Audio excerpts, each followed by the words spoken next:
Recording by Cadastra. Dickens Children's Stories, retold by his granddaughter, Trotty VECK and his daughter Meg. Trotty seems a strange name for an old man, but it was given to Toby VECK because of his always going at a trot to do his errands, for he was a porter and carried letters and messages for people who were in too great a hurry to send them by the post. He did not earn very much, and had to be out in all weathers and all day long. But Toby was of a cheerful disposition, and looked on the bright side of everything. His greatest joy was his daughter Meg, who loved him dearly. One cold day, Toby had been trotting up and down in his usual place before the church, when the bells chimed 12 o'clock, which made Toby think of dinner.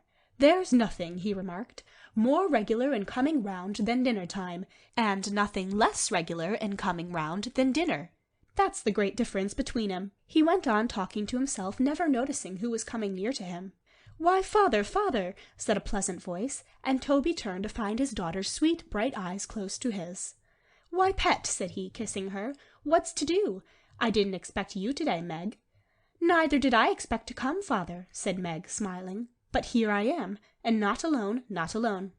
"Why, you don't mean to say," observed Trotty, looking curiously at the covered basket she carried, "that you—" "Smell it, father dear," said Meg.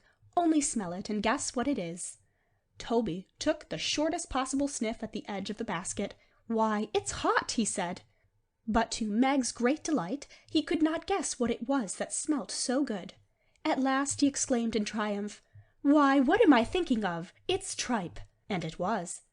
Just as Toby was about to sit down to his dinner on the doorsteps of a big house close by, the chimes rang out again, and Toby took off his hat and said, "Amen." "Amen to the bells, father?" "They broke in like a grace, my dear," said Trotty. "They'd say a good one if they could, I'm sure. Many's the kind thing they say to me. How often have I heard them bells say, 'Toby VECK, keep a good heart, Toby.' 1,000,000 times? More." "Well, I never!" cried Meg. While Toby ate his unexpected dinner with immense relish, Meg told him how her lover Richard, a young blacksmith, had brought his dinner to share with her, and had begged her to marry him on New Year's Day, the best and happiest day of the whole year. "So," went on Meg, "I wanted to make this a sort of holiday to you, as well as a dear and happy day to me, father, and I made a little treat and brought it to surprise you." Just then Richard himself came up to persuade Toby to agree to their plan, and almost at the same moment a footman came out of the house and ordered them all off the steps, and some gentleman came out who called up Trotty and gave him a letter to carry. Toby trotted off to a very grand house, where he was told to take the letter in to the gentleman. While he was waiting, he heard the letter read. It was from Alderman Cute to tell Sir Joseph Bowley that one of his tenants, named Will Fern, who had come to London to try and get work, had been brought before him charged with sleeping in a shed, and asked if Sir Joseph wished him to be dealt leniently with or otherwise. To Toby's great disappointment, the answer was given that Will Fern might be sent to prison as a vagabond, though his only fault was poverty. On the way home, Toby ran against a man dressed like a countryman, carrying a fair-haired little girl. The man asked him the way to Alderman Cute's house. "It's impossible," cried Toby, "that your name is Will Fern?" "That's my name," said the man. Thereupon Toby told him what he had just heard, and said, "Don't go there." Poor Will told him how he could not make a living in the country, and had come to London with his orphan niece to try and find a friend of her mother's, and to endeavour to get some work, and wishing Toby a happy New Year, was about to trudge wearily off again, when Trotty caught his hand, saying, "Stay! The New Year can never be happy to me if I see the child and you go wandering away without a shelter for your heads. Come home with me. I am a poor man living in a poor place, but I can give you lodging for one night and never miss it." And, lifting up the pretty little one, he trotted towards home, and rushing in, he set the child down before his daughter. The little girl ran into her arms at once, while Trotty ran round the room, saying, "Here we are and here we go. Here, Uncle Will, come to the fire. Meg, my precious darling, where's the kettle? Here it is, and here it goes, and it'll bile in no time." "Why, father," said Meg, "you're crazy tonight, I think. Poor little feet, how cold they are." "Oh, they're warmer now," exclaimed the child. "They're quite warm now." "No, no, no," said Meg. "We haven't rubbed 'em half enough, and when they're done we'll brush out the damp hair, and we'll bring some colour to the poor pale face with fresh water, and then we'll be so gay and brisk and happy." The child, sobbing, clasped her round the neck, saying, "Oh, Meg! Oh, dear Meg!" "Good gracious me!" said Meg presently. "Father's crazy. He's put the dear child's bonnet on the kettle and hung the lid behind the door." Trotty hastily repaired this mistake, and went off to find some tea and a rasher of bacon he fancied he had seen lying somewhere on the stairs. He soon came back and made the tea, and before long they were all enjoying the meal. After tea Meg took Lilian to bed, and Toby showed Will Fern where he was to sleep. Then he went to sit by the fire and read his paper, and fell asleep to have a wonderful dream so terrible and sad that it was a great relief when he woke to find Meg sitting near him, putting some ribbons on her simple gown for her wedding, and looking so happy and young and blooming that he jumped up to clasp her in his arms. But somebody came rushing in between them, crying, "No, not even you! The first kiss of Meg in the new year is mine. Meg, my precious prize, a happy year! A life of happy years, my darling wife!" Then in came Lilian and Will Fern, and a band of music with a flock of neighbours burst into the room, shouting, "A happy New Year, Meg! A happy wedding!" Many of 'em. And the drum stepped forward and said, "Trotty Veck, it's got about that your daughter is to be married tomorrow, and there ain't a soul that knows you both that don't wish you both all the happiness the new year can bring. And here we are to play it in and dance it in accordingly." Then Mrs. Chickenstalker came in, a good-humoured, comely woman, who, to the delight of all, turned out to be the friend of Lilian's mother for whom Will Fern had come to look, to wish Meg joy. And then the music struck up, and Trotty, making Meg and Richard second couple, led off Mrs. Chickenstalker down the dance, and danced it in a step unknown before or since, founded on his own peculiar trot. End of Trotty Veck and His Daughter Meg. Recording by Cadastra.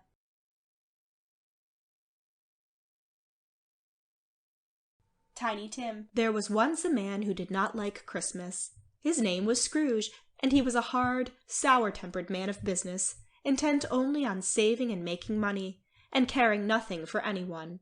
He paid the poor, hard-working clerk in his office as little as he could possibly get the work done for, and lived on as little as possible himself alone in 2 dismal rooms. He was never merry or comfortable or happy, and he hated other people to be so, and that was the reason why he hated Christmas, because people will be happy at Christmas, you know, if they possibly can. Well, it was Christmas Eve, a very cold and foggy one, and Mr. Scrooge, having given his poor clerk unwilling permission to spend Christmas Day at home, locked up his office and went home himself in a very bad temper. After having taken some gruel, as he sat over a miserable fire in his dismal room, he got into bed, and had some wonderful and disagreeable dreams, to which we will leave him, whilst we see how Tiny Tim, the son of his poor clerk, spent Christmas Day. The name of this clerk was Bob Cratchit. He had a wife and 5 other children beside Tim, who was a weak and delicate little cripple, gentle and patient and loving, with a sweet face of his own, which no one could help looking at. It was Mr. Cratchit's delight to carry his little boy out on his shoulder to see the shops and the people, and to-day he had taken him to church for the first time. "Whatever has got your precious father and your brother Tiny Tim?" exclaimed Mrs. Cratchit. "Here's dinner all ready to be dished up. I've never known him so late on Christmas Day before." "Here he is, mother!" cried Belinda, and "Here he is!" cried the other children, as Mr. Cratchit came in, his long comforter hanging 3 feet from under his threadbare coat, for, cold as it was, the poor clerk had no topcoat. Tiny Tim was perched on his father's shoulder. "And how did Tim behave?" asked Mrs. Cratchit. "As good as gold and better," replied his father. "He told me, coming home, that he hoped the people in church, who saw he was a cripple, would be pleased to remember on Christmas Day who it was who made the lame to walk." "Bless his sweet heart!" said the mother in a trembling voice. Dinner was waiting to be dished up. Mrs. Cratchit proudly placed a goose upon the table. Belinda brought in the apple-sauce, and Peter the mashed potatoes. The other children set chairs. Tim's, as usual, close to his father's, and Tim was so excited that he rapped the table with his knife, and carried, "Hurrah!" After the goose came the pudding, all ablaze, with its sprig of holly in the middle, and was eaten to the last morsel. Then apples and oranges were set upon the table, and a shovelful of chestnuts on the fire, and Mr. Cratchit served round some hot sweet stuff out of a jug as they closed round the fire, and said, "A Merry Christmas to us all, my dears. God bless us." God bless us every one, echoed Tiny Tim, and then they drank each other's health, and Mr. Scrooge's health, and told stories and sang songs. Now, in one of Mr. Scrooge's dreams on Christmas Eve, a Christmas spirit showed him his clerk's home. He saw them all, heard them drink his health, and he took special note of Tiny Tim himself. How Mr. Scrooge spent Christmas Day we do not know, but on Christmas night he had more dreams, and the spirit took him again to his clerk's poor home. Upstairs the father, with his face hidden in his hands, sat beside a little bed on which lay a tiny figure, white and still. Tiny Tim died because his father was too poor to give him what was necessary to make him well. You kept him poor, said the dream spirit to Mr. Scrooge. The father kissed the cold little face on the bed, and went downstairs, where the sprays of holly still remained about the humble room, and taking his hat, went out with a wistful glance at the little crutch in the corner as he shut the door. Mr. Scrooge saw all this, but, wonderful to relate, he woke the next morning feeling as he had never felt in his life before. "Why, I am as light as a feather, and as happy as an angel, and as merry as a schoolboy," he said to himself. "I hope everybody had a Merry Christmas, and here's a Happy New Year to all the world." Poor Bob Cratchit crept into the office a few minutes late, expecting to be scolded for it, but his master was there with his back to a good fire, and actually smiling, and he shook hands with his clerk, telling him heartily he was going to raise his salary, and asking quite affectionately after Tiny Tim. "And mind you make up a good fire in your room before you set to work, Bob," he said, as he closed his own door. Bob could hardly believe his eyes and ears, but it was all true.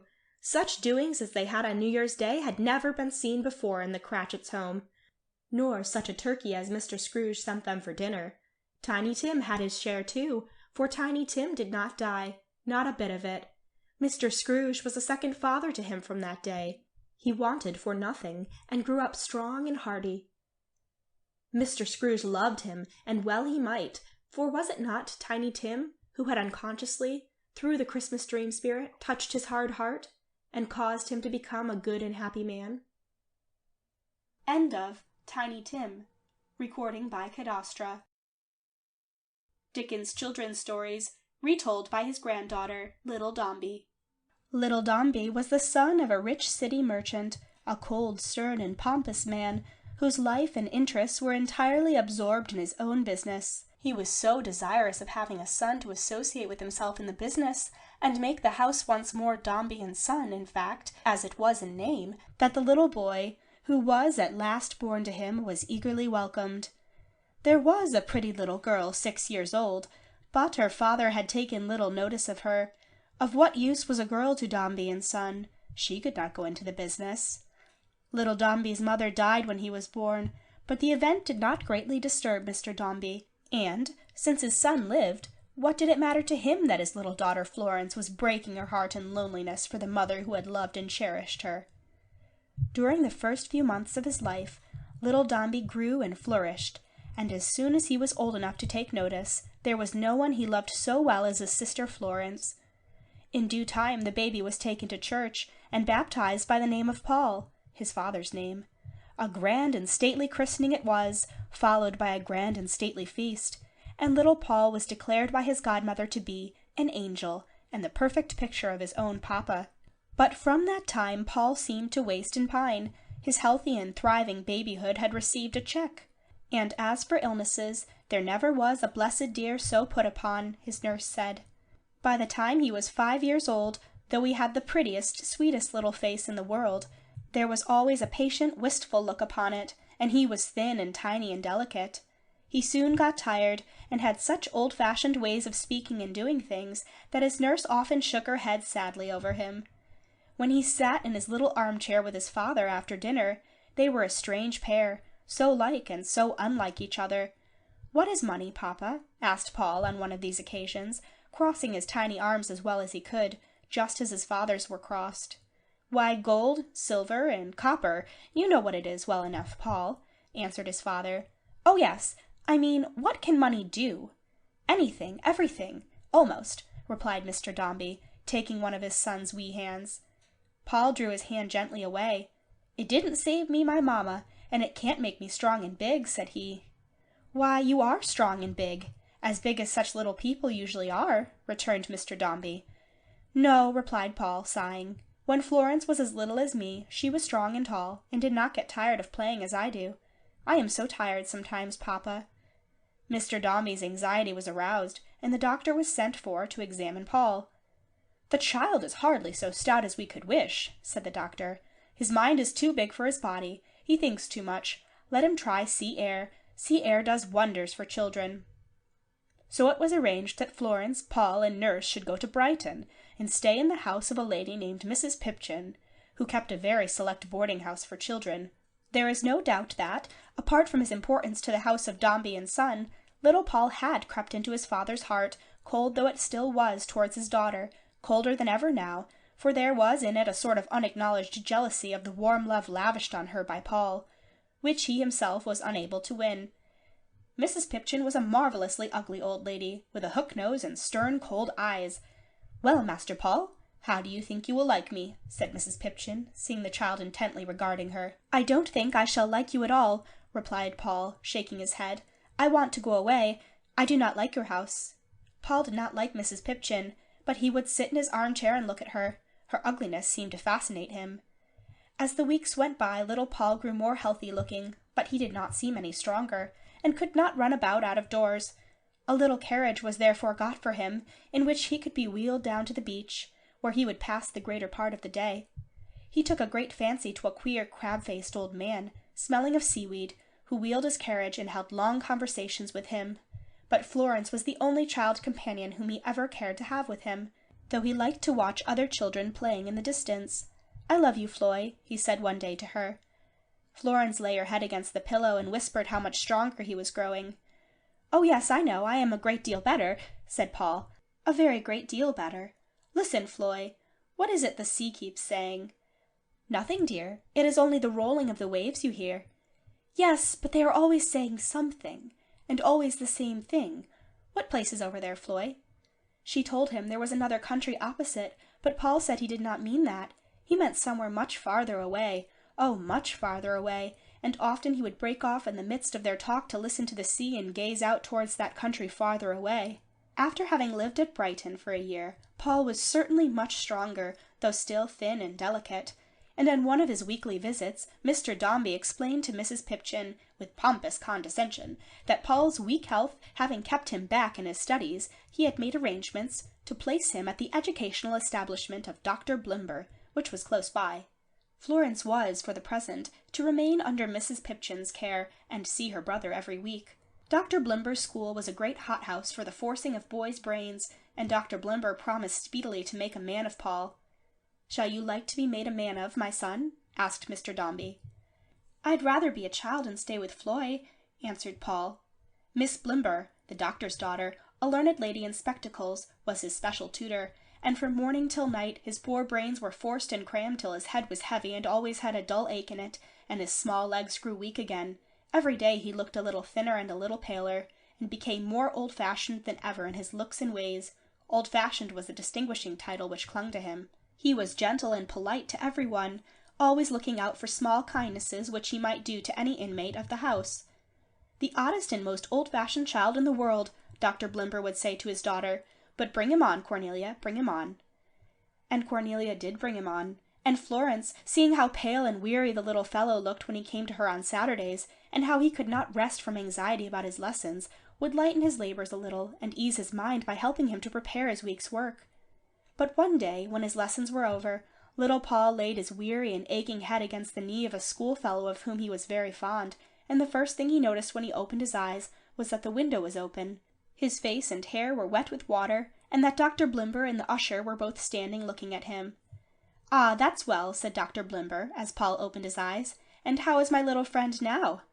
"Oh, quite well, thank you, sir," answered Paul, but when he got up there seemed something the matter with the floor, and the walls were dancing about, and Dr. Blimber's head was twice its natural size.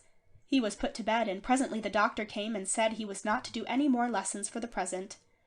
In a few days, Paul was able to get up and creep about the house.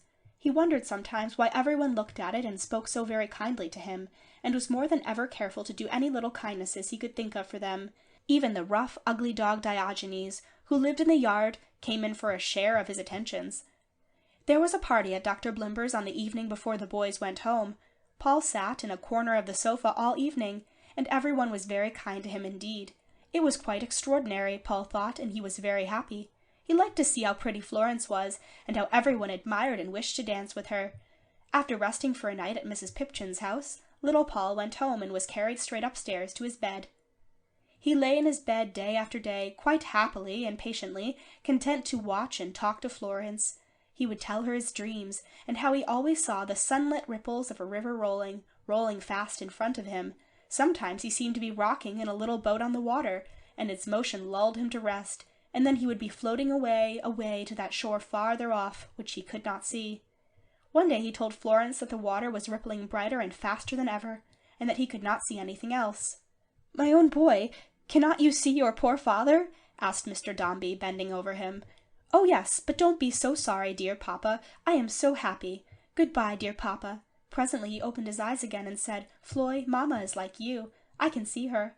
"Come close to me, Floy, and tell them," whispered the dying boy, "that the face of the picture of Christ on the staircase at school is not divine enough. The light from it is shining on me now, and the water is shining too, rippling so fast, so fast."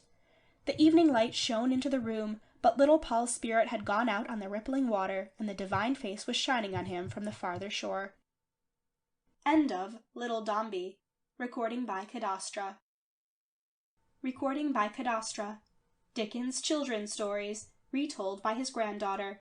The Runaway Couple. Supposing a young gentleman, not 8 years old, was to run away with a fine young woman of 7, would you consider that a queer start? That there is a start as I, the boots at the Holly Tree Inn, have seen with my own eyes, and I cleaned the shoes they ran away in, and they was so little that I couldn't get my hand into 'em. Master Harry Walmer's father, he lived at the Elms, away by Shooter's Hill, 6 or 7 miles from London. He was uncommon proud of Master Henry, as was his only child, but he didn't spoil him neither. He was a gentleman that had a will of his own, and an eye of his own, and that would be minded. Consequently, though he made quite a companion of the fine bright boy, still he kept the command over him, and the child was a child. I was under gardener there at the time, and one morning Master Harry he comes to me and says, "Cobbs, how should you spell Nora, if you were asked?" And he took out his little knife and began cutting that name in print all over the fence. The next day, as it might be, he stops, along with Miss Nora, where I was hoeing weeds in the gravel, and says, speaking up, "Cobbs, I like you." "Why do I like you, do you think, Cobbs?" "Because Nora likes you." "Indeed, sir," says I, "that's very gratifying." "Gratifying, Cobbs," says Master Harry. "It's better than 1,000,000 of the brightest diamonds to be liked by Nora. You're going away, ain't you, Cobbs? Then you shall be our head gardener when we're married." And he tucks her in her little sky-blue mantle under his arm and walks away. I was the boots at this identical Holly Tree Inn, when one summer afternoon the coach drives up, and out of the coach gets these 2 children. The young gentleman gets out, hands his lady out, and gives the guard something for himself. Says to my governor, the landlord, "We're to stop here tonight, please. Sitting room and 2 bedrooms will be required. Mutton chops and cherry pudding for 2, and tucks her under his arm, and walks into the house, much bolder than brass. I had seen him without their seeing me, and I gave the governor my views of the expedition they was upon. "Cobbs," says the governor, "if this is so, I must set off myself and quiet their friends' minds, in which case you must keep your eye upon 'em, and humour 'em, until I come back. But, before I take these measures, Cobbs, I should wish you to find out from themselves whether your opinion is correct." So I goes upstairs, and there I finds Master Harry on an enormous sofa, drying the eyes of Miss Nora with his pocket handkerchief. Their little legs was entirely off the ground, of course, and it really is not possible to express how small them children looked. "It's Cobbs! It's Cobbs!" cried Master Harry, and he comes a-running to me, and catching hold of my hand. Miss Nora, she comes running to me on the other side, and catching hold of my other hand, and they both jumped for joy. And what I had took to be the case was the case. "We're going to be married, Cobbs, at Gretna Green," says the boy. "We've run away on purpose. Nora has been in rather low spirits, Cobbs, but she'll be happy now we have found you to be our friend." I give you my word and honour upon that. By way of luggage the lady had got a parasol, a smelling bottle, a round and a half of cold buttered toast, 8 peppermint drops, and a doll's hairbrush. The gentleman had got about 12 yards of string, a knife, 3 or 4 sheets of writing paper folded up surprisingly small, an orange, and a shaney mug with his name on it. "What may be the exact nature of your plans, sir?" says I. "To go on," replies the boy, "in the morning, and be married tomorrow." "Just so, sir. Well, sir, if you will excuse my having the freedom to give an opinion, what I should recommend would be this. I'm acquainted with a pony, sir, which would take you and Mrs. Harry Walmers, Jr., to the end of your journey in a very short space of time. I am not altogether sure, sir, that the pony will be at liberty tomorrow, but even if you had to wait for him it might be worth your while." They clapped their hands and jumped for joy, and called me good Cobbs and dear Cobbs, and says I, "Is there anything you want at present, sir?" "We should like some cakes after dinner," answers Mr. Harry, "and 2 apples and jam. With dinner we should like to have toast and water. But Nora has always been accustomed to half a glass of currant wine at dessert, and so have I." "They shall be ordered, sir," I answered, and away I went, and the way in which all the women in the house went on about that boy and his bold spirit was a thing to see. They climbed up all sorts of places to get a look at him, and they peeped, 7 deep, through the keyhole. In the evening, after the governor had set off for the Elms, I went into the room to see how the runaway couple was getting on. The gentleman was on the window seat, supporting the lady in his arms. She had tears upon her face, and was lying very tired and half asleep, with her head upon his shoulder. "Mrs. Harry Walmers, Jr. fatigued, sir?" "Yes, she's tired, Cobbs. She's been in low spirits again. She isn't used to being in a strange place, you see." "Could you bring a Norfolk biffin, Cobbs? I think that will do her good." Well, I fetched the biffin, and Master Harry fed her with a spoon, but the lady being heavy with sleep and rather cross, I suggested bed, and called a chambermaid, but Master Harry must needs escort her himself, and carry the candle for her. After embracing her at her own door, he retired to his room, where I softly locked him in. They consulted me at breakfast. They had ordered sweet milk and water, and toast and currant jelly overnight, about the pony, and I told him that it did unfortunately happen that the pony was half clipped, but that he'd be finished clipping in the course of the day, and that tomorrow morning at 8 o'clock he would be ready. My own opinion is that Mrs. Harry Walmers, Jr. was beginning to give in. She hadn't had her hair curled when she went to bed, and she didn't seem quite up to brushing it herself, and it getting into her eyes put her out. But nothing put out Mr. Harry. He sat behind his breakfast cup, tearing away at the jelly, as if he'd been his own father. In the course of the morning, Master Harry rung the bell. It was surprising how that there boy did carry on, and said in a sprightly way, "Cobbs, is there any good walks in the neighbourhood?" "Yes, sir, there's Love Lane." "Get out with you, Cobbs." That was there the mite's expression. "You're joking." "Begging your pardon, sir, there really is a Love Lane, and a pleasant walk it is, and proud shall I be to show it to yourself and Mrs. Harry Walmers, Jr. Well, I took him down Love Lane to the water meadows, and there Master Harry would have drowned himself in another minute to getting out a water lily for her. But they was tired out. All being so new and strange to them, they were as tired could be, and they laid down on a bank of daisies and fell asleep. They woke up at last, and then one thing was getting pretty clear to me, namely that Mrs. Harry Walmers, Jr.'s temper was on the move. When Master Harry took her round the waist, she said he teased her so, and when he says, "Nora, my young May Moon, your Harry tease you?" she tells him, "Yes, and I want to go home." A boiled fowl, and baked bread and butter pudding, brought Mrs. Walmers up a little, but I could have wished, I must privately own, to have seen her more sensible to the voice of love and less abandoning herself to the currants in her pudding. However, Master Harry, he kept up, and his noble heart was as fond as ever. Mrs. Walmers turned very sleepy about dusk and began to cry. Therefore, Mrs. Walmers went off to bed as per yesterday, and Master Harry ditto repeated.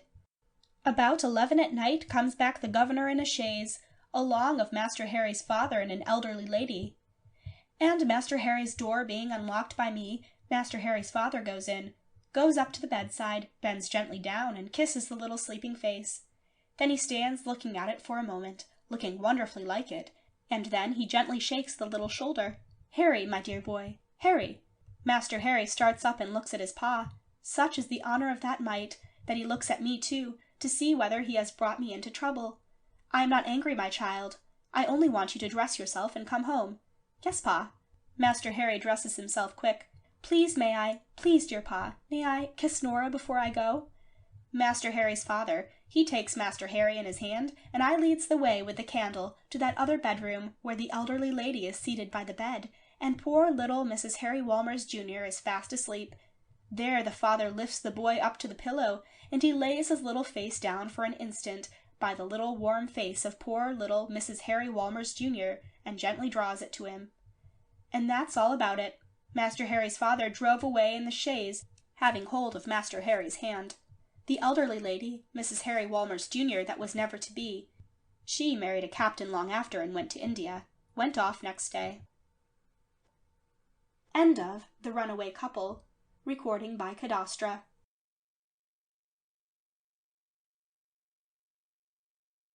Dickens' children's stories, retold by his granddaughter. Poor Joe. Joe was a crossing sweeper. Every day he swept up the mud and begged for pennies from the people who passed. Poor Joe wasn't pretty and he wasn't clean. His clothes were only a few poor rags that hardly protected him from the cold and the rain. He had never been to school, and he could neither write nor read, could not even spell his own name. Poor Joe, he was ugly and dirty and ignorant, but he knew one thing, that it was wicked to tell a lie, and knowing this he always told the truth.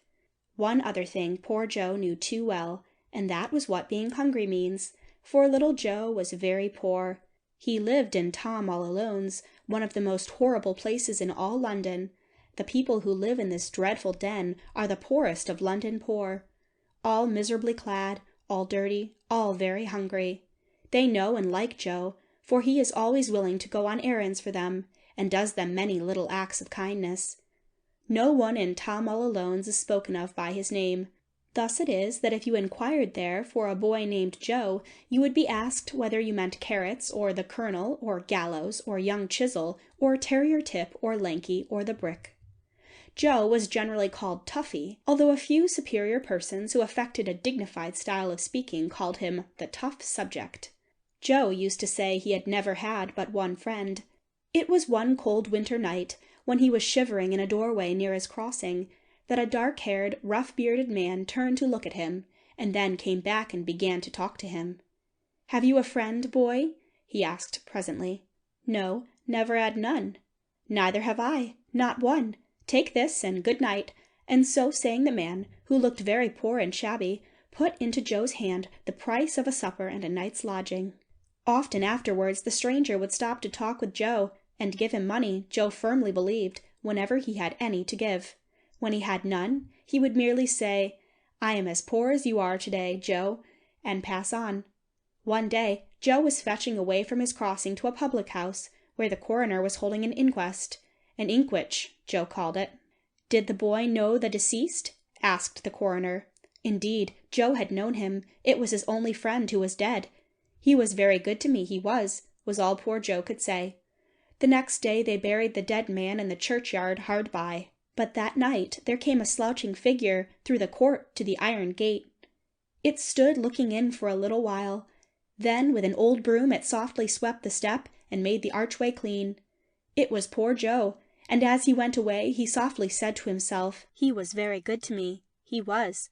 Now there happened to be at the inquest a kind-hearted man named Snagsby, and he pitied Joe so much that he gave him half-a-crown.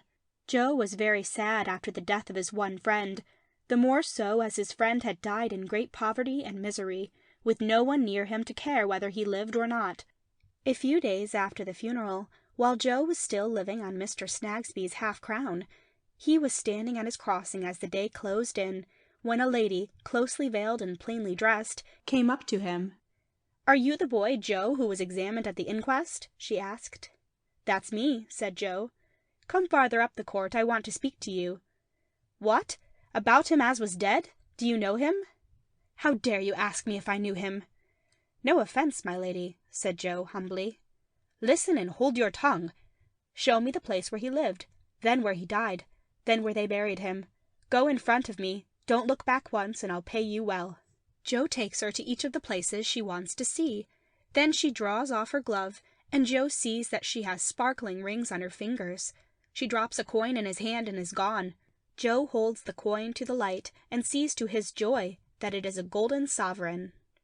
But people in Joe's position in life find it hard to change a sovereign, for who will believe that they can come by it honestly?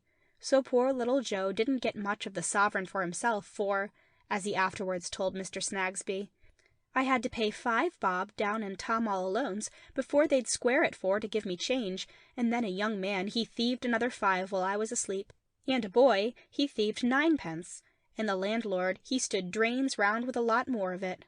As time went on, Joe's troubles began in earnest. The police turned him away from his crossing, and wheresoever they met him, they ordered him to move on.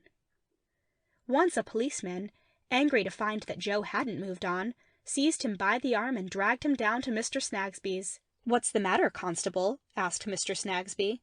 "This boy's as obstinate a young gone-off as I know, although repeatedly told, too, he won't move on." "I'm always a-moving on," cried Joe. "Oh, my eye, where am I to move to?" "My instructions don't go to that," the constable answered. "My instructions are that you're to keep moving on. Now the simple question is, sir," turning to Mr. Snagsby, "whether you know him. He says you do." "Yes, I know him." "Very well, I'll leave him here, but mind you keep moving on." The constable then moved on himself, leaving Joe at Mr. Snagsby's. There was a little tea-party there that evening, and when Joe was at last allowed to go, Mr. Snagsby followed him to the door and filled his hands with the remains of the little feast they had had upstairs. And now Joe began to find life harder and rougher than ever. He lost his crossing altogether, and spent day after day in moving on. He remembered a poor woman he had once done a kindness to, who had told him she lived at St. Albans, and that a lady there had been very good to her. "Perhaps she'll be good to me," thought Joe, and he started off to go to St. Albans. One Saturday night, Joe reached that town very tired and very ill. Happily for him, the woman met him and took him into her cottage. While he was resting there, a lady came in and asked him very kindly what was the matter. "I'm a-being froze and then burnt up, and then froze and burnt up again, ever so many times over in an hour, and my head's all sleepy, and all a-going round like, and I'm so dry, and my bones is nothing half so much bones as pain." "Where are you going?" "Somewhere," replies Joe. "I'm a-being moved on, I am." "Well, tonight you must come with me, and I'll make you comfortable." So Joe went with the lady to a great house not far off, and there they made a bed for him, and brought him tempting wholesome food. Everyone was very kind to him, but something frightened Joe, and he felt he could not stay there, and he ran out into the cold night air. Where he went he could never remember, for when he next came to his senses he found himself in a hospital. He stayed there for some weeks, and was then discharged, though still weak and ill. He was very thin, and when he drew a breath, his chest was very painful. "It draws," said Joe, "as heavy as a cart." Now a certain young doctor, who was very kind to poor people, was walking through Tom all Alone's one morning, when he saw a ragged figure coming along, crouching close to the dirty wall. It was Joe. The young doctor took pity on Joe. "Come with me," he said, "and I will find you a better place than this to stay in." For he saw that the lad was very, very ill. So Joe was taken to a clean little room, and bathed, and had clean clothes, and good food, and kind people about him once more. But he was too ill now, far too ill, for anything to do him any good. "Let me lie here quiet," said poor Joe, "and be so kind anyone as is passin' nigh where I used to sweep, as to say to Mr. Snagsby as Joe, what he knew once, is a-movin' on." One day the young doctor was sitting by him, when suddenly Joe made a strong effort to get out of bed. "Stay, Joe, where now?" "It's time for me to go to that there burying ground." "What burying ground, Joe?" "Where they laid him as was very good to me indeed he was. It's time for me to go down to that there burying ground, sir, and ask to be put along of him. I wants to go there and be buried. Will you promise to have me took there and laid along with him?" "I will indeed." "Thank ye, sir. There's a step there as I used to sweep with my broom. It's turned very dark, sir. Is there any light coming?" "It's coming fast, Joe." Then silence for a while. "Joe, my poor fellow." "I can hear you, sir, in the dark." "Joe, can you say what I say?" "I'll say anything you say, sir, for I knows it's good." "Our Father." "Our Father, yes, that's very good, sir. Which art in heaven. Is the light a-coming, sir?" "It's close at hand. Hallowed be thy name. Hallowed be thy—" The light had come. Oh yes, the light had come, for Joe was dead. End of Poor Joe. Recording by Cadastra.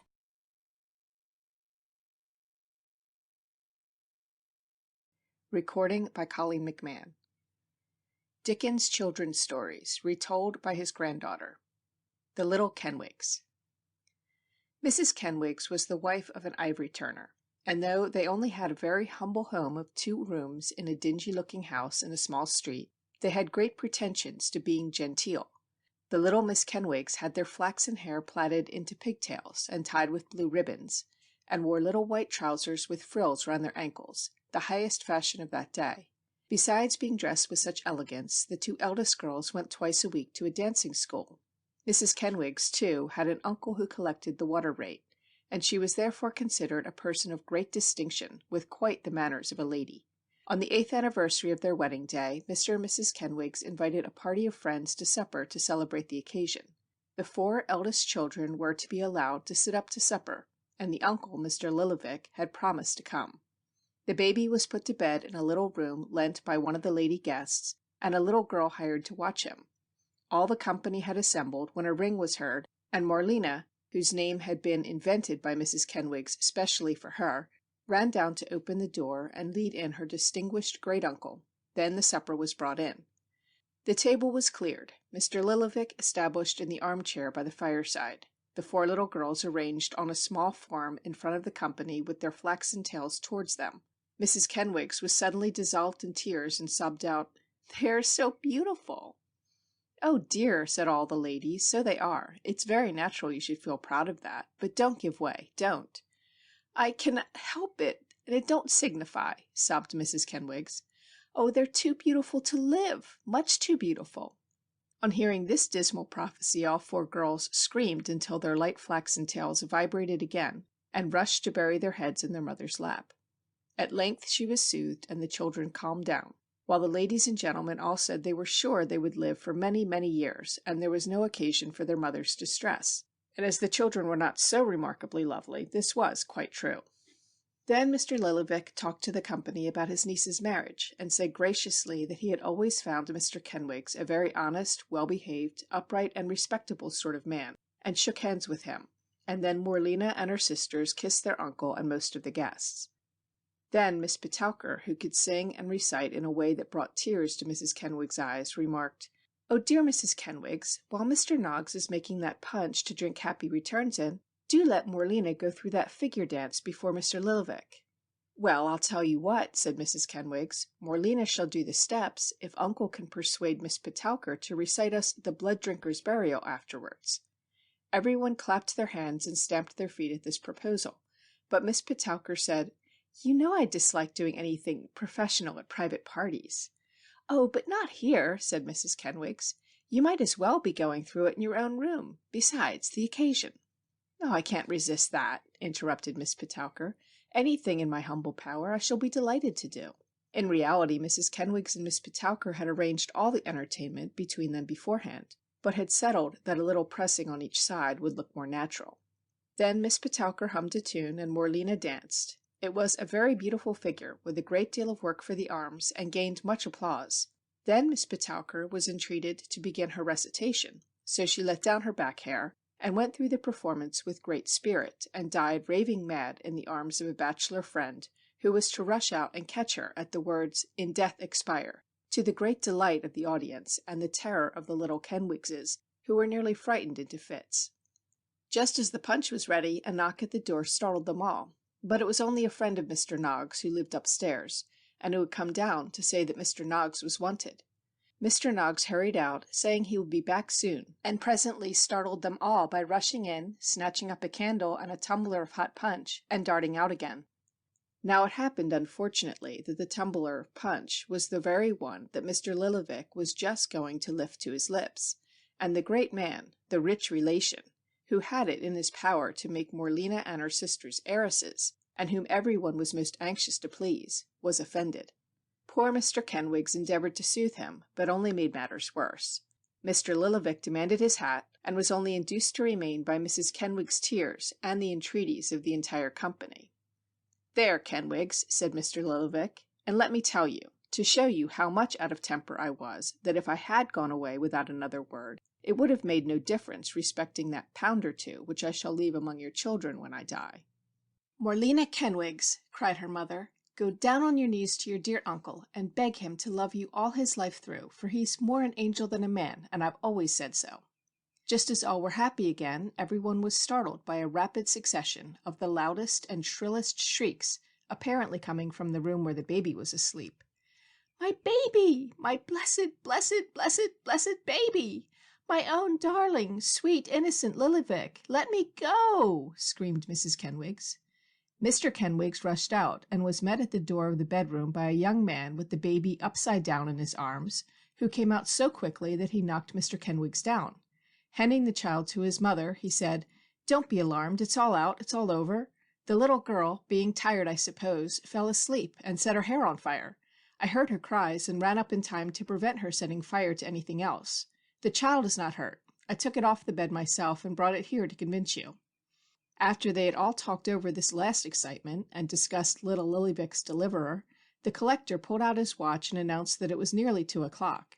And as the poor children had been for some time obliged to keep their little eyes open with their little forefingers, the company took leave, declaring they had never spent such a delightful evening, and that they wished Mr. and Mrs. Kenwigs had a wedding day once a week. End of The Little Kenwigs. Recording by Colleen McMahon. Recording by Cadastra. Dickens' Children's Stories, retold by his granddaughter, Little Dorrit. Many years ago, when people could be put in prison for debt, a poor gentleman, who was unfortunate enough to lose all his money, was brought to the Marshalsea prison. As there seemed no prospect of being able to pay his debts, his wife and their 2 younger children came to live there with him. The elder child was a boy of 3, the younger a girl of 2 years old, and not long afterwards another little girl was born. The 3 children played in the courtyard, and were happy on the whole, for they were too young to remember a happier state of things. But the youngest child, who had never been outside the prison walls, was a thoughtful little creature, and wondered what the outside world could be like. Her great friend, the turnkey, who was also her godfather, became very fond of her, and as soon as she could walk and talk, he bought a little armchair and stood it by his fire at the lodge, and coaxed her with cheap toys to come and sit with him. One day she was sitting in the lodge gazing wistfully up at the sky through the barred window. The turnkey, after watching her some time, said, "Thinking of the fields, ain't you?" "Where are they?" she asked. "Why, they're over there, my dear," said the turnkey, waving his key vaguely. "Just about there." "Does anybody open them and shut them? Are they locked?" "Well," said the turnkey, discomfited, "not in general." "Are they pretty, Bob?" She called him Bob because he wished it.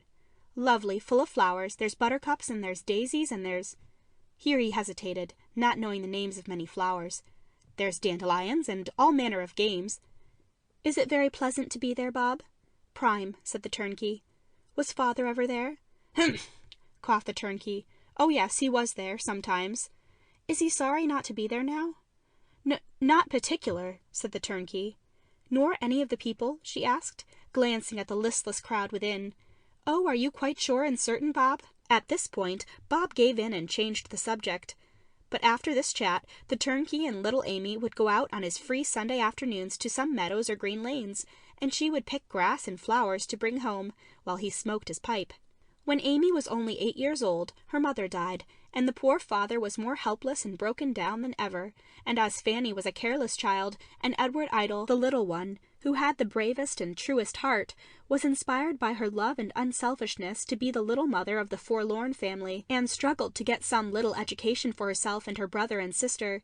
She went as often as she could to an evening school outside, and managed to get her brother and sister sent to a day school at intervals, during 3 or 4 years. At 13 she could read and keep accounts. Once, amongst the debtors, a dancing master came in, and as Fanny had a great desire to learn dancing, little Amy went timidly to the new prisoner and said, "If you please, I was born here, sir." "Oh, you are the young lady, are you?" said he. "Yes, sir." "And what can I do for you?" "Nothing for me, sir, thank you, but if, while you stay here, you could be so kind as to teach my sister cheap." "My child, I'll teach her for nothing," said the dancing master. Fanny was a very apt pupil, and the good-natured dancing master went on giving her lessons even after his release. And Amy was so emboldened with the success of her attempt that, when a milliner came in, she went to on her own behalf and begged her to teach her. "I am afraid you are so weak, you see," the milliner objected. "I don't think I am weak, ma'am."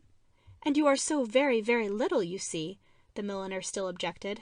"Yes, I am afraid I am very little indeed," returned the child, and began to sob, so that the milliner was touched, and took her in hand and made her a clever workwoman. But the father could not bear the idea that his children should work for a living, so they had to keep it all secret. Fanny became a dancer, and lived with a poor old uncle, who played the clarinet at the small theatre where Fanny was engaged. Amy, or Little Dorrit as she was generally called, her father's name being Dorrit, earned small sums by going out to do needlework. She got Edward into a great many situations, but he was an idle, careless fellow, and always came back to be a burden and care to his poor little sister.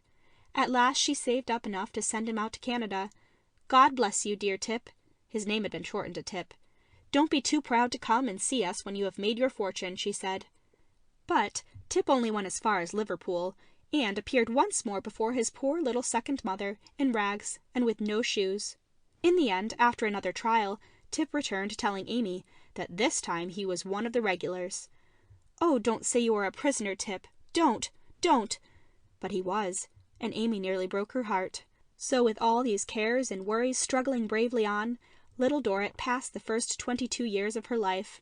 Then the son of a lady, Mrs. Clennam, to whose house Amy went to do needlework, was interested in the pale, patient little creature, and, learning her history, resolved to do his best to try and get her father released, and to help them all. One day, when he was walking home with Little Dorrit, a voice was heard calling, "Little mother," and a strange figure came bouncing up to them and fell down, scattering her basketful of potatoes on the ground.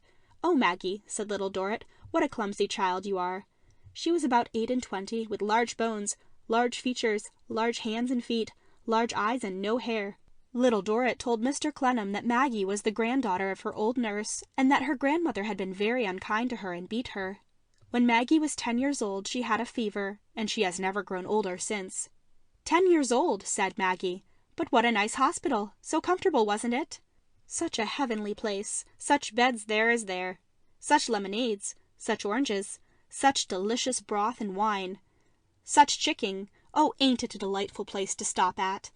Then when she came out, her grandmother did not know what to do with her, and was very unkind. But after some time Maggie tried to improve, and was very attentive and industrious, and now she can earn her own living entirely, sir. Little Dorrit did not say who had taken pains to teach and encourage the poor half-witted creature, but Mr. Clennam guessed from the name Little Mother, and the fondness of the poor creature for Amy. Thanks to Mr. Clennam, a great change took place in the fortunes of the family, and not long after this wretched night, it was discovered that Mr. Dorrit was the owner of a large property, and they became very rich. When, in his turn, Mr. Clennam became a prisoner in the Marshalsea, Little Dorrit came to comfort and console him, and after many changes of fortune, she became his wife, and they lived happily ever after. End of Little Dorrit. Recording by Cadastra. Dickens' Children's Stories, retold by his granddaughter, The Blind Toy Maker. Caleb Plummer and his blind daughter lived alone in a little cracked nutshell of a house. They were toy makers, and their house was stuck like a toadstool onto the premises of Messrs. Gruff and Tackleton, the toy merchants for whom they worked, the latter of whom was himself both Gruff and Tackleton in one. I am saying that Caleb and his blind daughter lived here. I should say Caleb did. His daughter lived in an enchanted palace, which her father's love had created for her. She did not know that the ceilings were cracked, the plaster tumbling down, and the woodwork rotten, that everything was old and ugly and poverty-stricken about her, and that her father was a gray-haired, stooping old man, and the master for whom they worked a hard and brutal taskmaster. Oh dear no! She fancied a pretty, cozy, compact little home full of tokens of a kind master's care, a smart, brisk, gallant-looking father, and a handsome and noble-looking toy merchant who was an angel of goodness. This was all Caleb's doings. When his blind daughter was a baby, he had determined in his great love and pity for her that her deprivation should be turned into a blessing, and her life be as happy as he could make it. And she was happy. Everything about her she saw with her father's eyes in the rainbow-colored light with which it was his care and pleasure to invest it. Bertha sat busily at work, making a doll's frock, whilst Caleb bent over the opposite side of the table painting a doll's house. "You were out in the rain last night in your beautiful new greatcoat," said Bertha. "Yes, in my beautiful new greatcoat, answered Caleb, glancing to where a roughly made garment of sackcloth was hung up to dry. "How glad I am you bought it, father. And of such a tailor, quite a fashionable tailor, a bright blue cloth with bright buttons. It's a deal too good a coat for me." "Too good!" cried the blind girl, stopping to laugh and clap her hands. "As if anything was too good for my handsome father, with his smiling face and black hair and his straight figure." Caleb began to sing a rollicking song. "What? You are singing, are you?" growled a gruff voice as Mr. Tackleton put his head in at the door. "I can't afford to sing. I hope you can afford to work, too. Hardly time for both, I should say."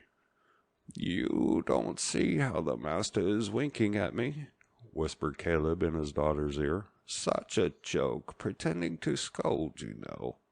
The blind girl laughed and nodded, and taking Mr. Tackleton's reluctant hand, kissed it gently. "What is the idiot doing?" grumbled the toy merchant, pulling his hand roughly away. "I am thanking you for the beautiful little tree," replied Bertha, bringing forward a tiny rose tree in blossom, which Caleb had made her believe was her master's gift, though he himself had gone without a meal or two to buy it. "Is Bedlam broke loose? What does the idiot mean?" snarled Mr. Tackleton, and giving Caleb some rough orders, he departed without the politeness of a farewell. "If you could only have seen him winking at me all the time, pretending to be so rough to escape thanking," exclaimed Caleb when the door was shut. Now a very sad and curious thing had happened. Caleb, in his love for Bertha, had so successfully deceived her as to the real character of Mr. Tackleton that she had fallen in love, not with her master, but with what she imagined him to be, and was happy in an innocent belief in his affection for her. But one day she accidentally heard he was going to be married, and could not hide from her father the pain and bewilderment she felt at the news. "Bertha, my dear," said Caleb at length, "I have a confession to make to you.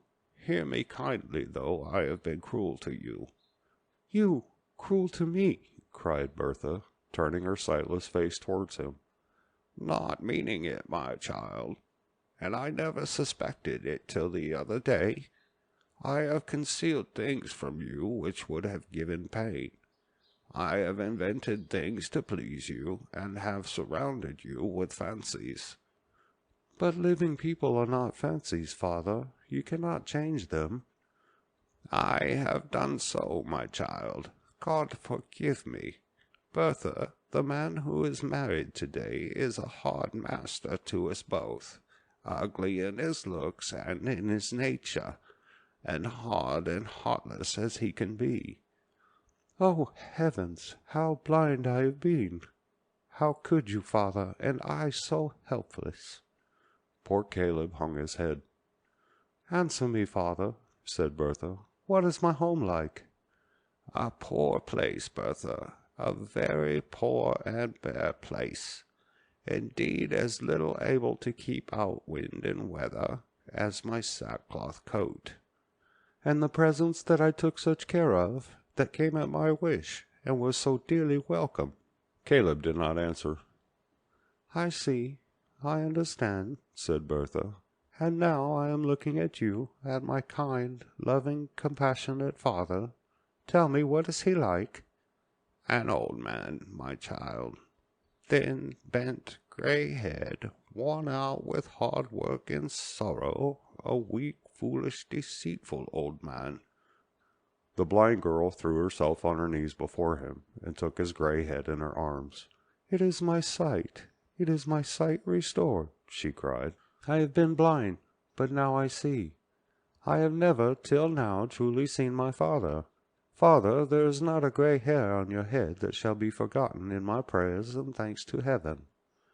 "My Bertha," sobbed Caleb. "and the brisk, smart father in the blue coat. He's gone, my child." "Dearest father, no, he's not gone. Nothing is gone. I have been happy and contented, but I shall be happier and more contented still, now that I know what you are. I am not blind, father, any longer." End of The Blind Toy Maker. Recording by Jenn Broda. Dickens Children's Stories, retold by his granddaughter, Little Nell. The house was one of those receptacles for old and curious things, which seemed to crouch in odd corners of the town, and in the old, dark, murky rooms there lived alone together an old man and a child, his grandchild, Little Nell. Solitary and monotonous as was her life, the innocent and cheerful spirit of the child found happiness in all things, and through the dim rooms of the old curiosity shop, Little Nell went singing, moving with gay and lightsome step. But gradually over the old man, to whom she was so tenderly attached, there stole a sad change. He became thoughtful, dejected, and wretched. He had no sleep or rest but that which he took by day in his easy-chair, for every night and all night long he was away from home. At last a raging fever seized him, and as he lay delirious or insensible through many weeks, Nell learned that the house which sheltered them was theirs no longer, that in the future they would be very poor, that they would scarcely have bread to eat. At length the old man began to mend, but his mind was weakened. As the time drew near when they must leave the house, he made no reference to the necessity of finding other shelter, but a change came upon him one evening as he and Nell sat silently together. "Let us speak softly, Nell," he said. "Hush, for if they knew our purpose, they would say that I was mad and take thee from me. We will not stop here another day.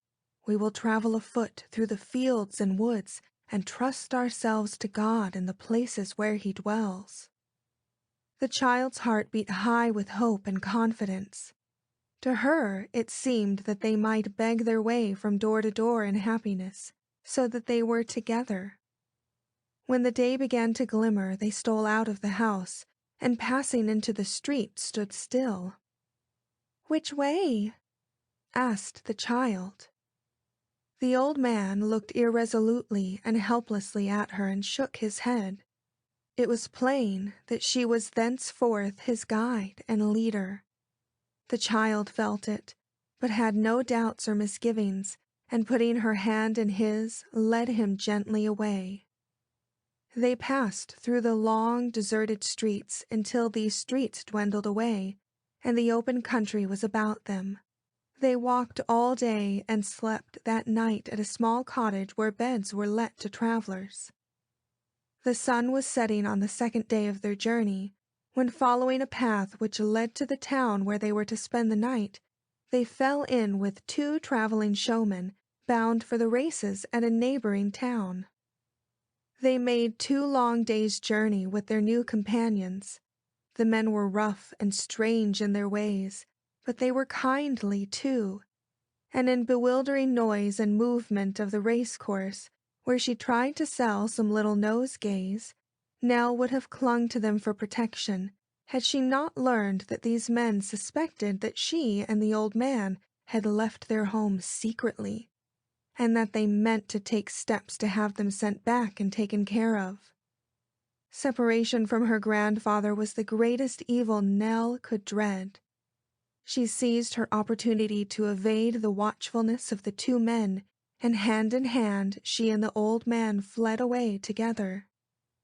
That night they reached a little village in a woody hollow. The village schoolmaster, attracted by the child's sweetness and modesty, gave them a lodging for the night, nor would he let them leave him until 2 days more had passed. They journeyed on when the time came that they must wander forth again by pleasant country lanes. The afternoon had worn away into a beautiful evening, when they came to a caravan drawn up by the road. It was a smart little house upon wheels, and at the door sat a stout and comfortable lady taking tea. The tea things were set out upon a drum, covered with a white napkin, and there, as if the most convenient table in the world, sat this roving lady, taking her tea and enjoying the prospect. Of this stout lady Nell ventured to ask how far it was to the neighboring town, and the lady, noticing that the tired child could hardly repress a tear at hearing that 8 weary miles lay still before them, not only gave them tea, but offered to take them on in the caravan. Now this lady of the caravan was the owner of a waxwork show, and her name was Mrs. Jarley. She offered Nell employment in pointing out the figures in the waxwork show to the visitors who came to see it, promising in return both board and lodging for the child and her grandfather, and some small sum of money. This offer Nell was thankful to accept, and for some time her life and that of the poor, vacant, fond old man passed quietly and almost happily. One night Nell and her grandfather went out to walk. A terrible thunderstorm coming on, they were forced to take refuge in a small public house where men played cards. The old man watched them with increasing interest and excitement until his whole appearance underwent a complete change. His face was flushed and eager, his teeth set. He seized Nell's little purse and, in spite of her entreaties, joined in the game, gambling with such a savage thirst for gain that the distressed and frightened child could almost better have borne to see him dead. The night was far advanced before the play came to an end, and they were forced to remain where they were until the morning. And in the night the child was awakened from her troubled sleep to find a figure in the room. It was her grandfather himself, his white face pinched and sharpened by the greediness which made his eyes unnaturally bright, counting the money of which his hands were robbing her. Evening after evening, after that night, the old man would steal away, not to return until the night was far spent, demanding wildly money. And at last there came an hour when the child overheard him, tempted beyond his feeble powers of resistance, undertake to find more money to feed the desperate passion which had laid upon his weakness by robbing Mrs. Jarley. That night the child took her grandfather by the hand and led him forth, sustained by one idea, that they were flying from disgrace and crime, and that her grandfather's preservation must depend solely upon her firmness, the old man following as though she had been an angel messenger sent to lead him where she would. They slept in the open air that night, and on the following morning some men offered to take them a long distance to their barge. These men, though they were not unkindly, drank and quarreled among themselves, to Nell's irrepressible terror. It rained, too, heavily, and she was wet and cold. At last they reached the great city whither the barge was bound, and here they wandered up and down, being now penniless, and watched the faces of those who passed, to find among them a ray of encouragement or hope. They laid down that night, and the next night, too, with nothing between them and the sky. A penny loaf was all they had had that day, and when the third morning came, it found the child much weaker, yet she made no complaint. Faint and spiritless as they were, the streets were insupportable, and the child, throughout the remainder of that hard day, compelled herself to press on, that they might reach the country. Evening was drawing on. They were dragging themselves through the last street. Seeing a traveler on foot before them, she shot on before her grandfather, and began in a few faint words to implore the stranger's help. He turned his head. The child uttered a wild shriek, and fell senseless at his feet. It was the village schoolmaster who had been so kind to them before. The good man took her in his arms and carried her quickly to a little inn hard by, where she was tenderly put to bed, and where a doctor arrived with all speed. The schoolmaster, as it appeared, was on his way to a new home. and when the child had recovered somewhat from her exhaustion, it was arranged that she and her grandfather should accompany him to the village whither he was bound, and that he should endeavor to find them some humble occupation by which they could subsist. It was a secluded village, lying among the quiet country scenes Nell loved, and here her grandfather, being tranquil and at rest, a great peace fell upon the spirit of the child. Often she would steal into the church and sit down among the quiet figures carved upon the tombs. What if the spot awakened thoughts of death? It would be no pain to sleep here, for the time was drawing nearer every day when Nell was to rest indeed. She never murmured or complained, but faded like a light upon a summer's evening, and died. Day after day, and all day long, the old man, broken-hearted, with no love or care for anything in life, would sit beside her grave, with her straw hat and the little basket she had been used to carrying, waiting till she should come to him again. At last they found him lying dead upon the stone, and in the church, where they had often prayed and mused and lingered, hand in hand, the child and the old man slept together. End of Little Nell. Recording by Jenn Broda.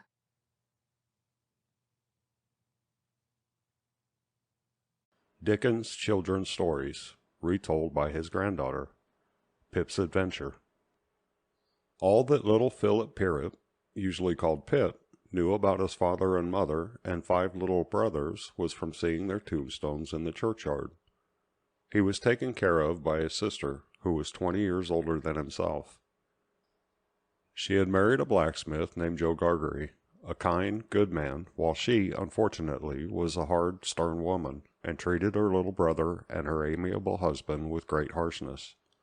They lived in a marshy part of the country, about 20 miles from the sea.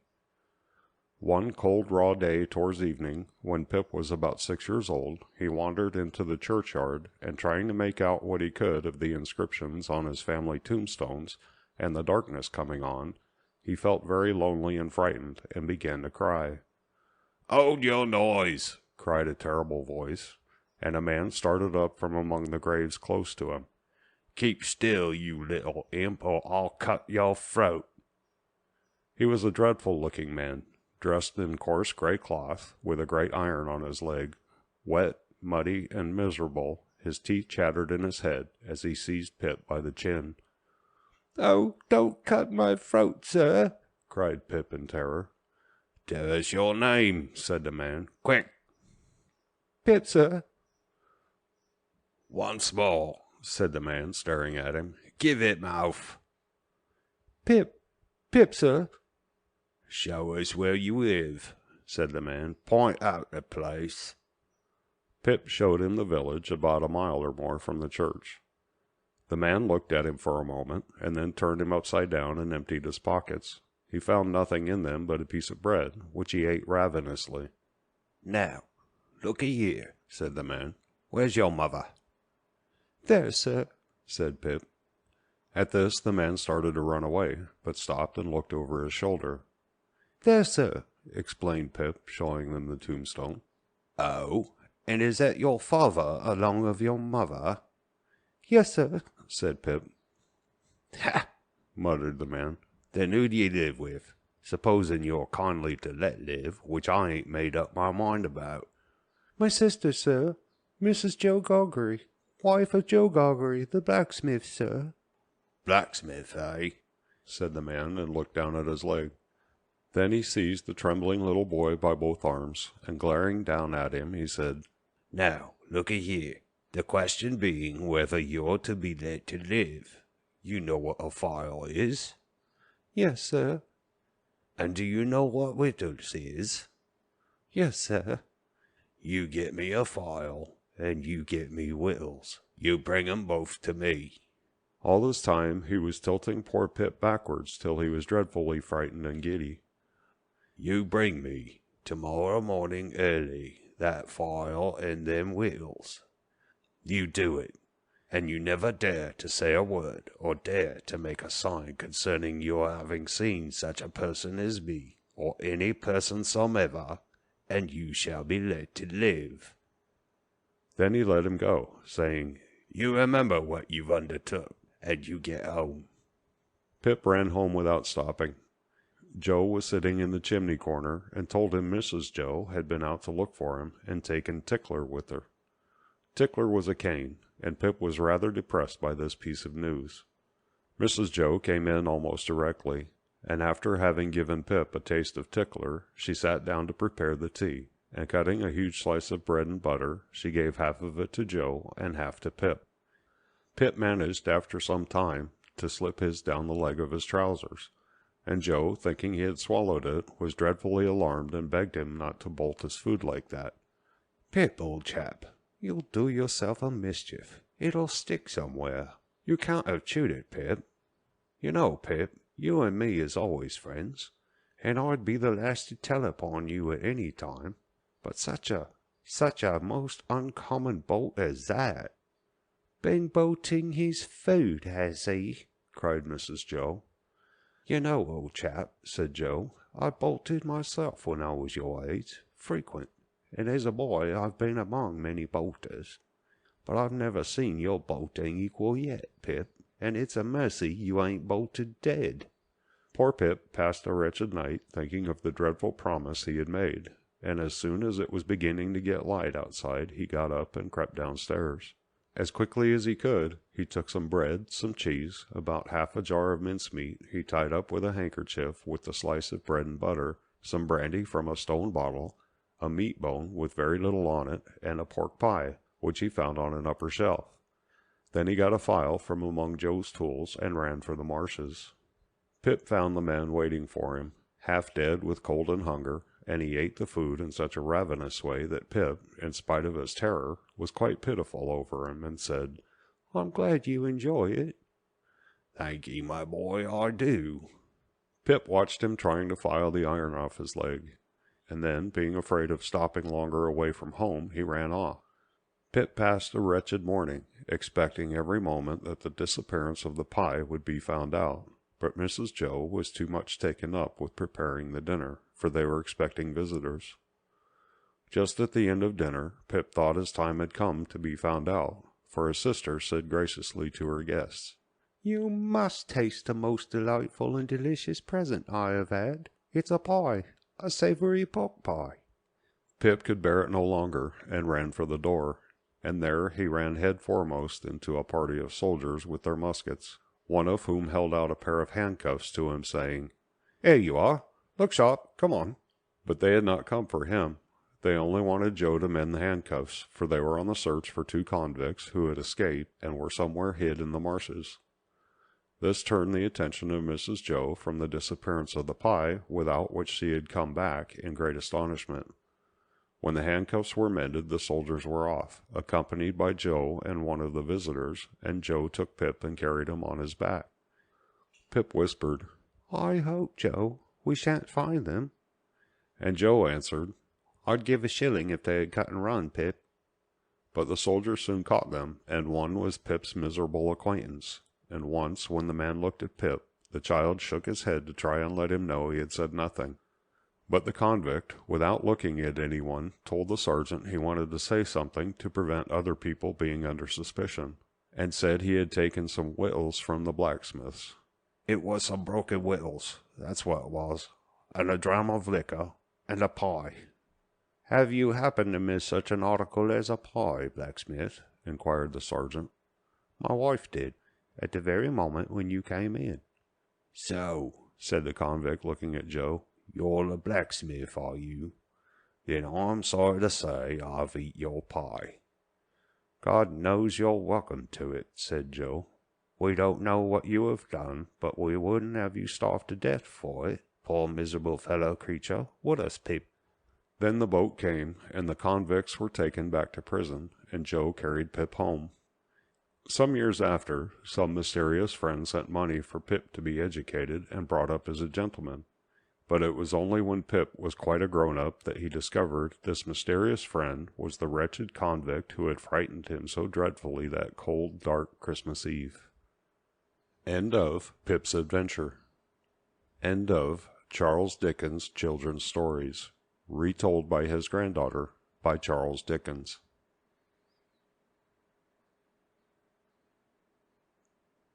Recording by Cadastra. Charles Dickens' Children's Stories, retold by his granddaughter. Jenny Wren.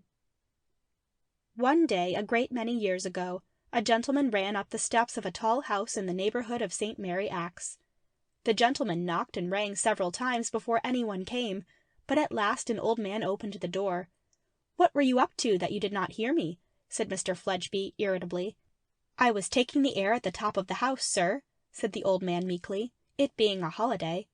What might you please to want, sir?" "Humph! Holiday indeed," grumbled his master, who was a toy merchant amongst other things. He then seated himself and gave the old man, a Jew and Rhea by name, directions about the dressing of some dolls, and as he rose to go, exclaimed, "By the by, how do you take the air? Do you stick your head out of a chimney-pot?" "No, sir, I have made a little garden on the roof." "Let's look at it," said Mr. Fledgeby. "Sir, I have company there," returned Rhea, hesitating. "But will you please come up and see them?" Mr. Fledgeby nodded, and the old man led the way up flight after flight of stairs, till they arrived at the housetop.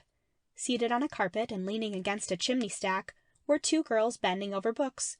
Some creepers were trained round the chimney-pots, and evergreens were placed near the roof, and a few more books, a basket of gaily coloured scraps, and bits of tinsel lay near. One of the girls rose on seeing that Rhea had brought a visitor, but the other remarked, "I'm the person of the house downstairs, but I can't get up, whoever you are, because my back is bad and my legs are queer." "This is my master," said Rhea, speaking to the two girls, "and this," he added, turning to Mr. Fledgeby, "is Miss Jenny Wren.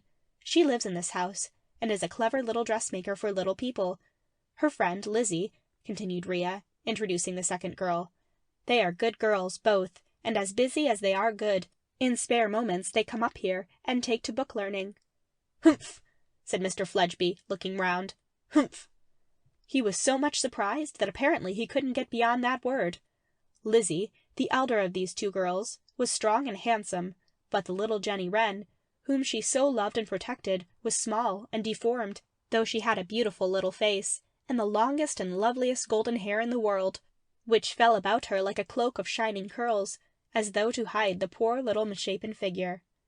The Jew Rhea, as well as Lizzie, was always kind and gentle to Jenny Wren, who called him godfather. She had a father, who shared her poor little rooms, whom she called her child, for he was a bad, drunken, disreputable old man, and the poor girl had to care for him, and earn money to keep them both.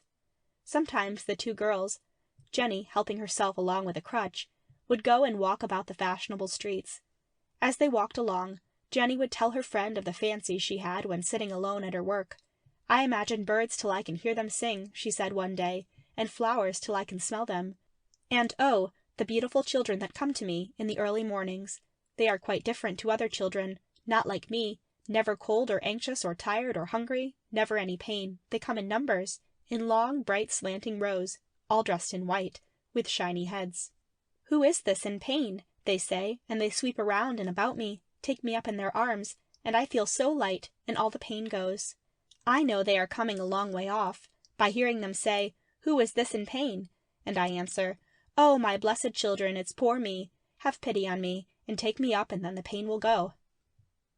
Lizzie sat stroking and brushing the beautiful hair, when they were at home again, and as she kissed her good night, a miserable old man stumbled into the room.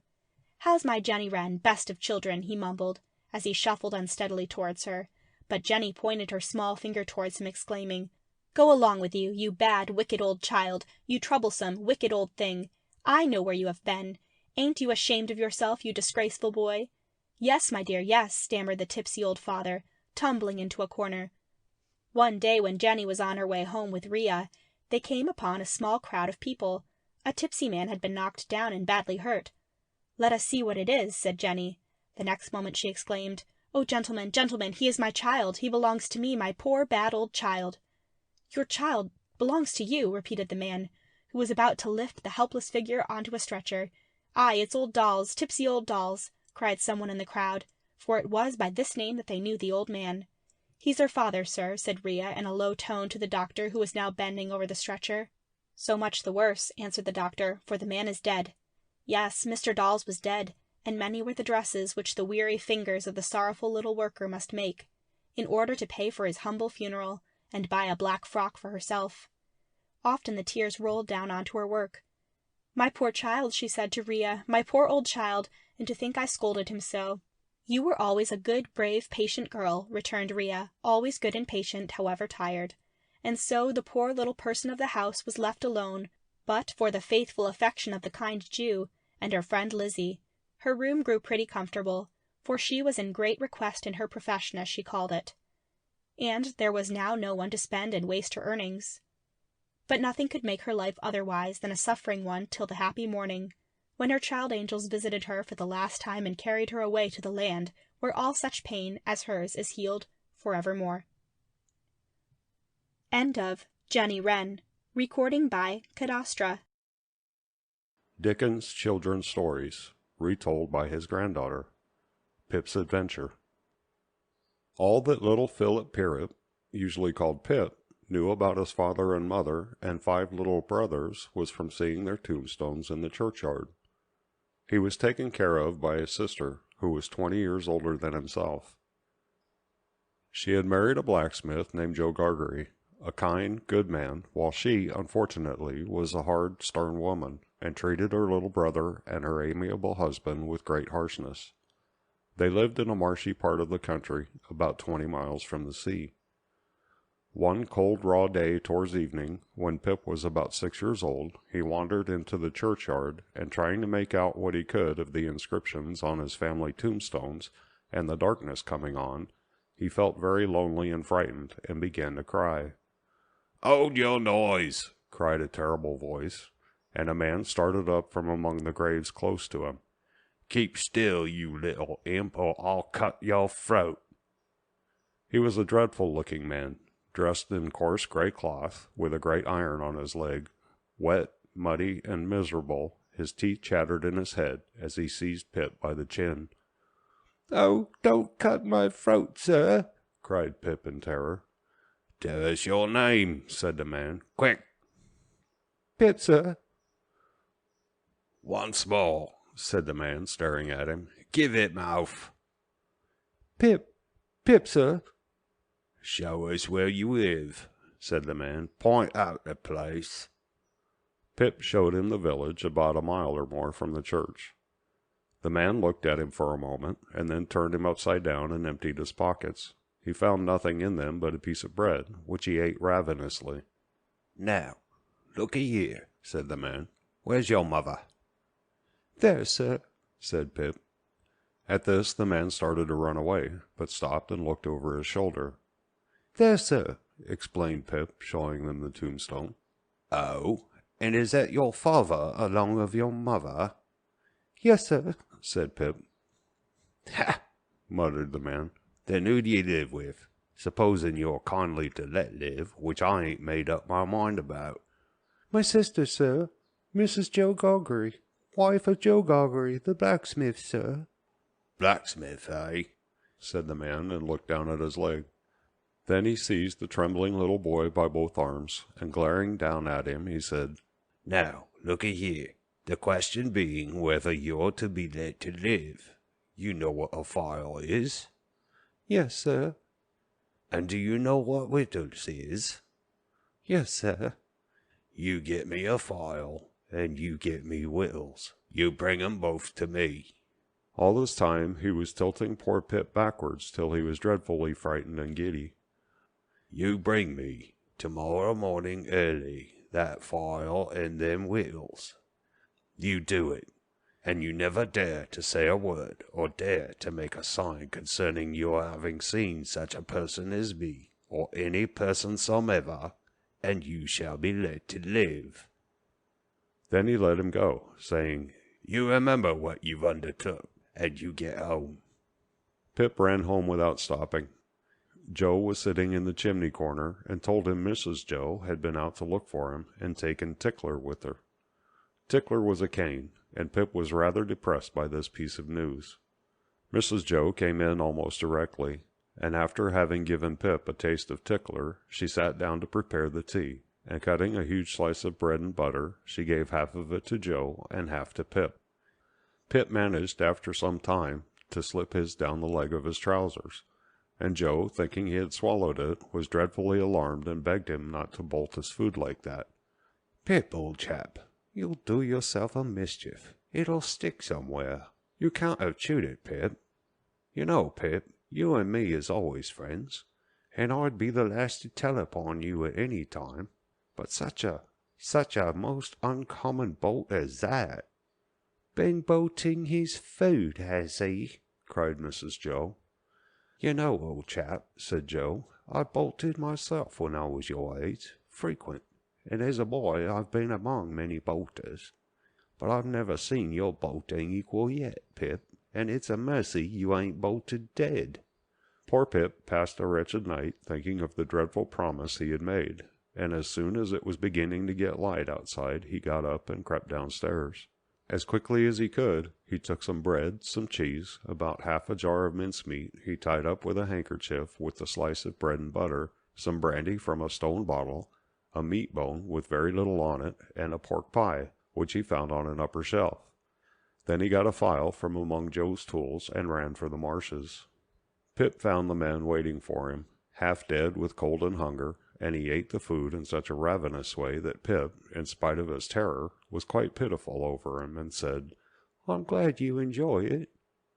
"Thank ye, my boy, I do."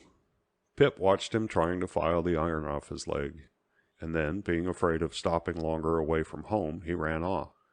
Pip passed a wretched morning, expecting every moment that the disappearance of the pie would be found out, but Mrs. Joe was too much taken up with preparing the dinner, for they were expecting visitors. Just at the end of dinner, Pip thought his time had come to be found out, for his sister said graciously to her guests, "You must taste the most delightful and delicious present I have had. It's a pie, a savory pork pie." Pip could bear it no longer, and ran for the door, and there he ran head foremost into a party of soldiers with their muskets, one of whom held out a pair of handcuffs to him, saying, "Here you are. Look sharp, come on." But they had not come for him. They only wanted Joe to mend the handcuffs, for they were on the search for 2 convicts who had escaped and were somewhere hid in the marshes. This turned the attention of Mrs. Joe from the disappearance of the pie, without which she had come back in great astonishment. When the handcuffs were mended, the soldiers were off, accompanied by Joe and one of the visitors, and Joe took Pip and carried him on his back. Pip whispered, "I hope, Joe, we shan't find them." And Joe answered, "I'd give a shilling if they had cut and run, Pip." But the soldiers soon caught them, and one was Pip's miserable acquaintance, and once, when the man looked at Pip, the child shook his head to try and let him know he had said nothing. But the convict, without looking at anyone, told the sergeant he wanted to say something to prevent other people being under suspicion, and said he had taken some whittles from the blacksmith's. "It was some broken whittles, that's what it was, and a dram of liquor, and a pie." "Have you happened to miss such an article as a pie, blacksmith?" inquired the sergeant. "My wife did, at the very moment when you came in." "So," said the convict, looking at Joe, "you're the blacksmith, are you? Then I'm sorry to say I've eat your pie." "God knows you're welcome to it," said Joe. "We don't know what you have done, but we wouldn't have you starved to death for it, poor miserable fellow creature, would us, Pip?" Then the boat came, and the convicts were taken back to prison, and Joe carried Pip home. Some years after, some mysterious friend sent money for Pip to be educated and brought up as a gentleman. But it was only when Pip was quite a grown-up that he discovered this mysterious friend was the wretched convict who had frightened him so dreadfully that cold, dark Christmas Eve. End of Pip's Adventure. End of Charles Dickens' Children's Stories, retold by his granddaughter, by Charles Dickens.